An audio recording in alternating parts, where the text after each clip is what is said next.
From time immemorial, man has endeavored to find regularities in the way the world behaves.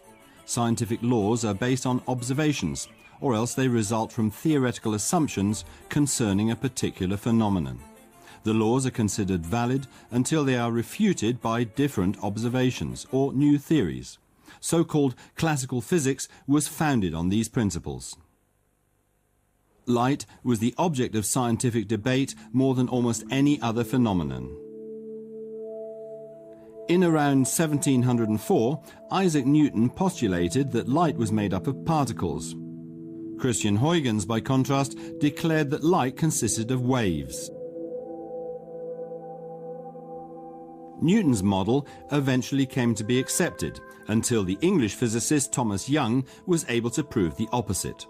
He was able to show by experiment that light spreads out in a similar way to disturbances in water in the form of waves. But what about the phenomena that classical physics couldn't explain? The man who was eventually to knock classical physics off its plinth was at the same time one of its most ardent defenders, Max Planck.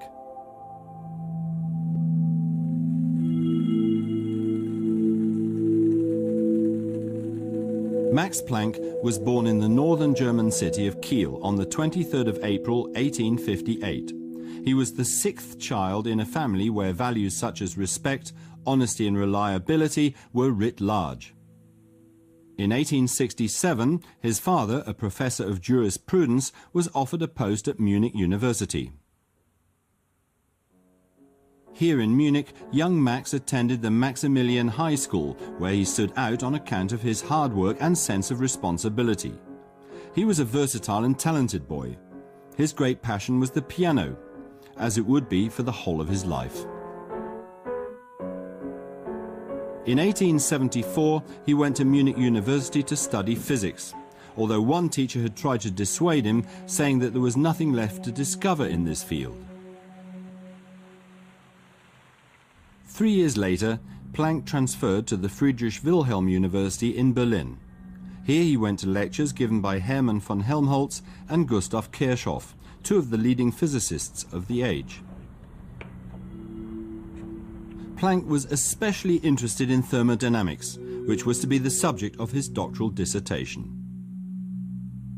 After occupying posts at Munich and Berlin universities, he was offered the post of head of the Institute of Theoretical Physics at the university in Berlin. In the late 19th century, electric lighting was becoming a mass market. In order to develop quality standards for light bulbs, physicists were interested in the laws by which heated bodies emitted radiation in the form of heat and light. Classical physics assumed that as a body got hotter, its radiation in the form of light must also increase. But closer inspection revealed this assumption to be false, or at least inadequate. An example: if steel is heated, it glows in different colors according to the temperature.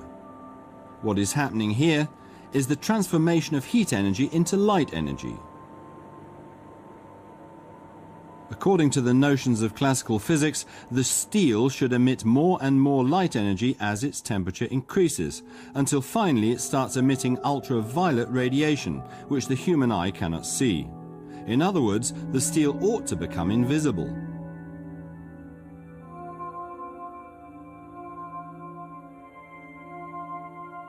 But this assumption of classical physics could not be confirmed by any experiment. The steel always remained visible. Scientists were irritated by this apparent contradiction. Planck was one of many who tried to explain the radiation processes. He spent 5 years trying to explain the phenomenon using the instruments of classical physics. But he found no satisfactory solution.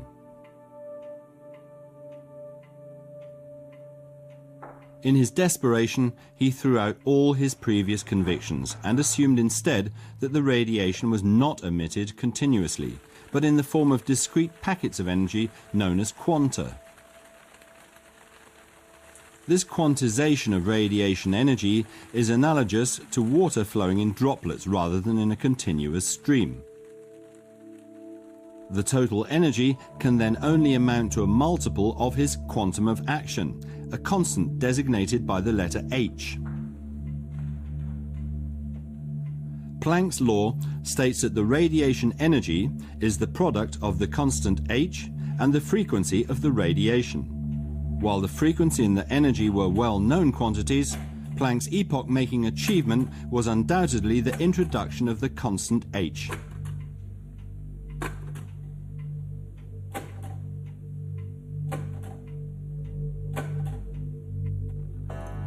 Planck himself was a theoretical physicist. He therefore relied on the results obtained by experimentalists in order to test his theory, but they were indeed able to confirm his assumption and even come up with a figure for the constant, which is tiny. H equals 6.626 times 10 to the minus 34th joule seconds.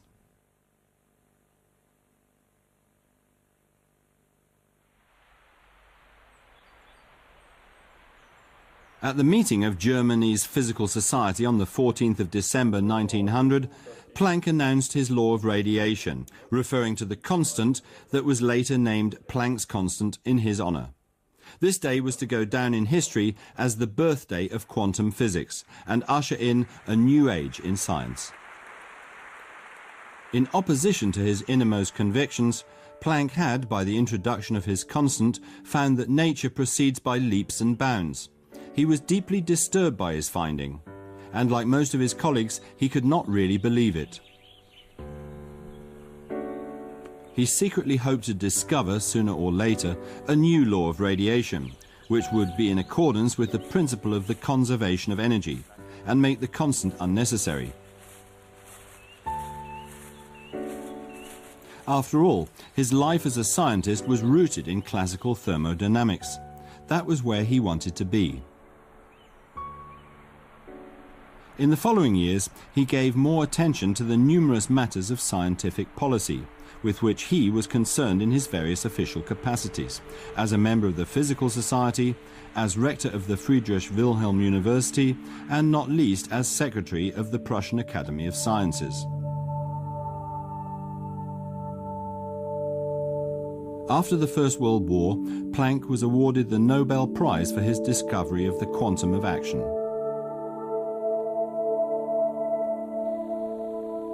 But we owe more to Planck than just his constant. Another discovery was equally important, namely the discovery of a genius in the person of Albert Einstein. At the time, Einstein was working in the patent office in Bern, Switzerland. His special theory of relativity had attracted Planck's attention and moved him to publicize it amongst the physicists in Berlin. But Planck had not only recognized Einstein's genius, he also played a major role in getting him to join the Prussian Academy of Sciences.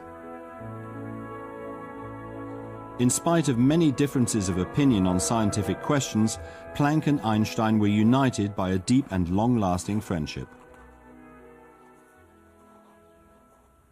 In 1905, Einstein used Planck's quantum of action to help explain the photoelectric effect.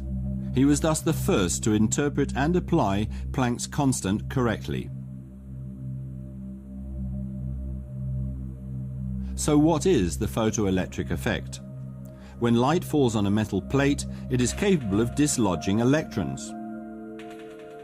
It can be demonstrated that violet light, in other words high-frequency light of shorter wavelength, can do this, while low-frequency red light cannot. And it does not matter how much red light falls on the metal plate.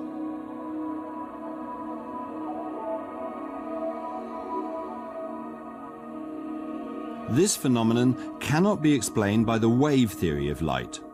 So Einstein assumed that light must be a stream of particles known as photons. Each photon imparts its energy to precisely one electron. If this energy is sufficient, the electron will be displaced.